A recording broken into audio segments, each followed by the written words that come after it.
Herkese salam əziz abituriyentlər və əziz müdavimlərim. Bugün sizinlə İbtidai icma quruluşunun testlərini işləyərkən ən çox qarşılaşdırdığınız məqamlardan biri olan İbtidai icma dövrünün abidələrini bərabər öyrənəcəyik. Gördüyünüz kimi sağda göstərilən PDF-i sistemli şəkildə özüm hazırlamışam.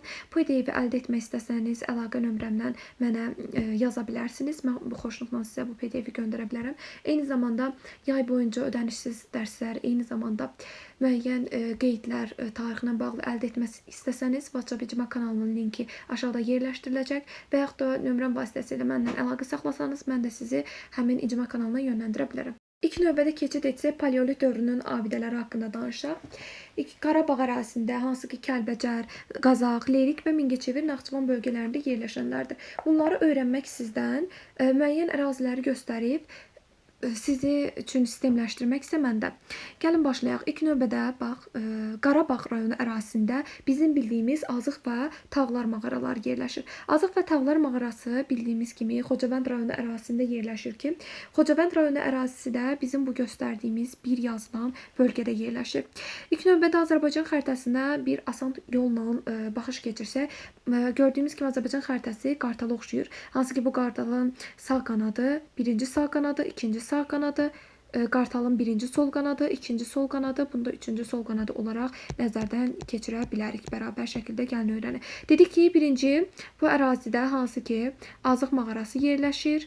Bir də ki biz Tağlar mağarasının adını çəkdik.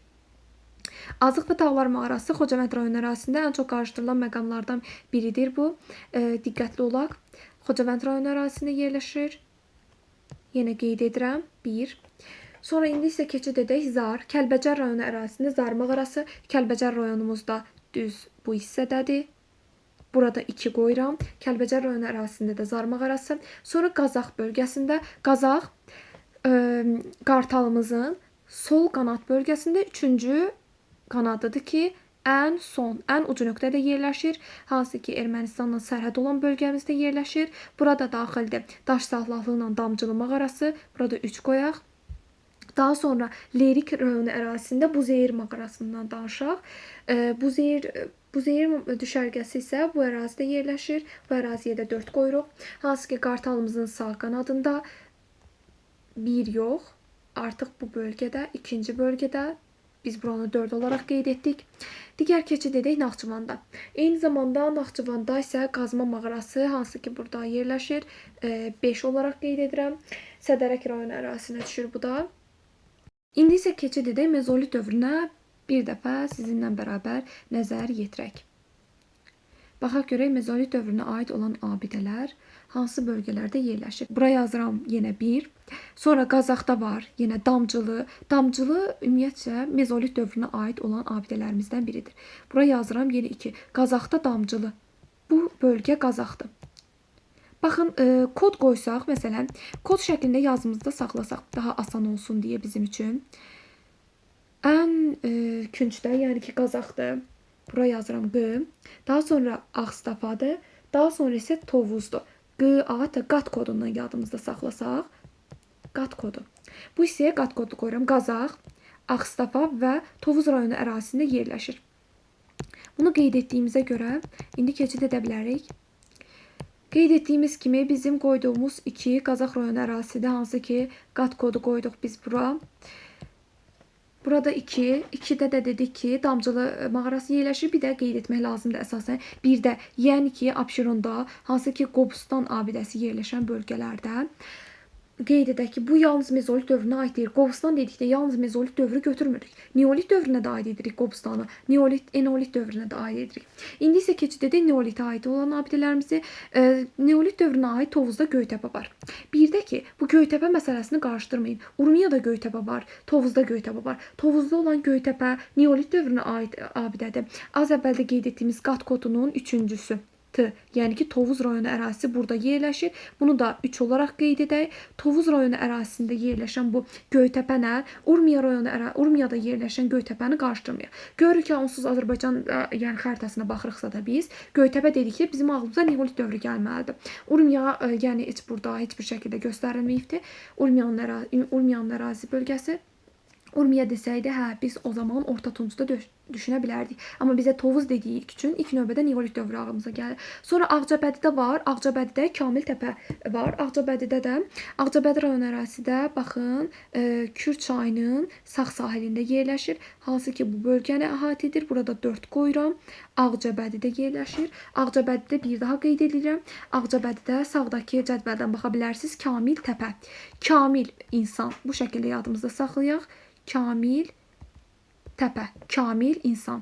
Bu şəkildə yadımızda saxlayaq. Daha sonra keçək Eneolit dövrünə aid. Eneolit dövrünə əsas aid olan Cəlilabad rayonu ərazisində yerləşən Əli Kömək təpədir. Cəlilabad rayonu da Qartalımızın sağ qanadında, hansı ki birinci yox, ikinci lələyində yerləşir. Biz bura 5 rəqəmini qoyuruq. Dedik ki, Cəlilabad rayonu ərazisində Əli Kömək təpə yerləşir. Daha sonra keçid etsək, indi də erkən Tunç dövrünə aid olan abidələr haqqında danışaq. Ümumilikdə Tunç dövrünə aid olan abidələrimiz haqqında qısa bir nəzərdən yetirək. Deməli, erkən Tunç dövrünə aid Xaçmazda Sərkər təpə. Bizim Xaçmazımız Qartalımızın sol qanadında yerləşir və ən uc nöqtədə Xaçmaz ərazisi buradadır. Xaçmaz. Erkən Tunç dövrünə aiddir. Bura yazırıq Sərkər təpə. Sərkər təpə olaraq qeyd etdik. Sərkər təpə. İndi keçid edək Qazaxda Baba Dərviş. Yenə Qazax, Ağstafa, Tovuz. Deməli, Qazax hardadır? Burada. Nə oldu burada? Qazaxda Baba Dərviş.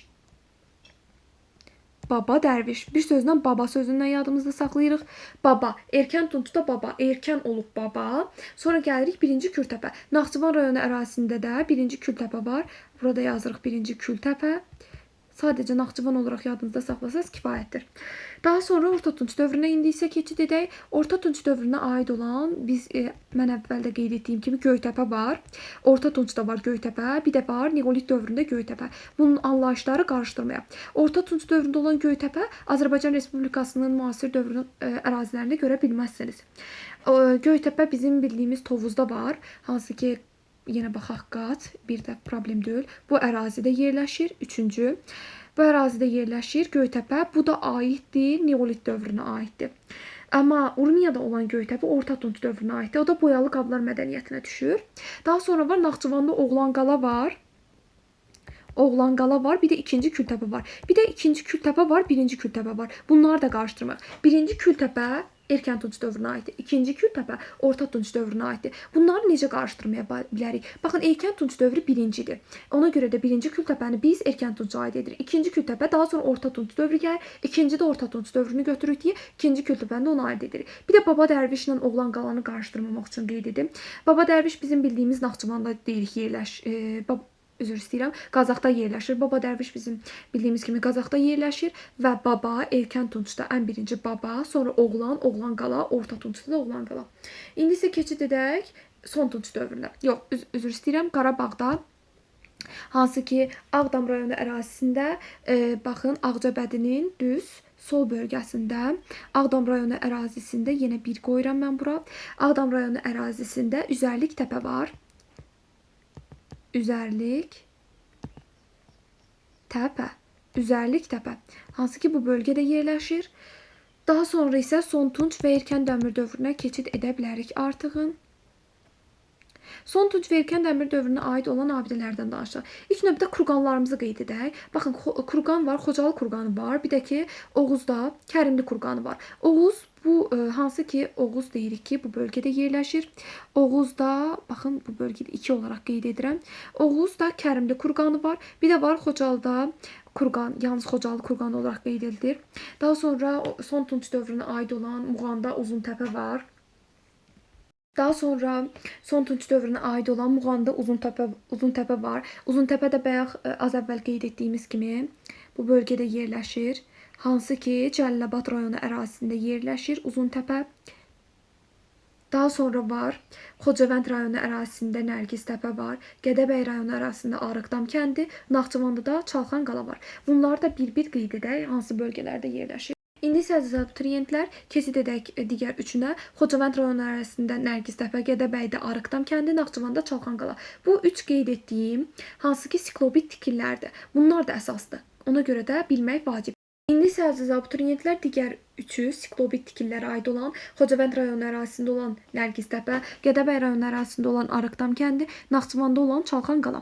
Qeyd edək, baxın Xocavənd rayonu ərazisini seçmək üçün baxın bir növ 8 oxşayır Xocavənd rayonu. 8 olaraq yadınızda saxlayın. 8 olaraq yadımızda saxladıq bu bölgəni. Hansı ki dedik burada nə var? Burada adını qeyd etdiyimiz kimi burada Nərgiztəpədir. Siklobit tikililərdən Nərgiztəpədir. Nərgiztəpədir. Daha sonra Gədəbəy bölgəsində, hansı ki bu bölgəyə düşür, Arıqdam kəndi var. Arıqdam kəndi də Gədəbəy bölgəsinə düşür. Daha sonra isə Naxçıvanda isə Çalxanqaladır. Çalxanqalada təxmini bu ərazilərdən yerləşən Çalxanqaladır. Bu üç qeyd etdiyim, hansı ki Nərgiztəpə, Arıqdam, Gədəbəydə olan Arıqdam kəndi, bir də ki Çalxanqala, bunlar siklobit tikililərdir.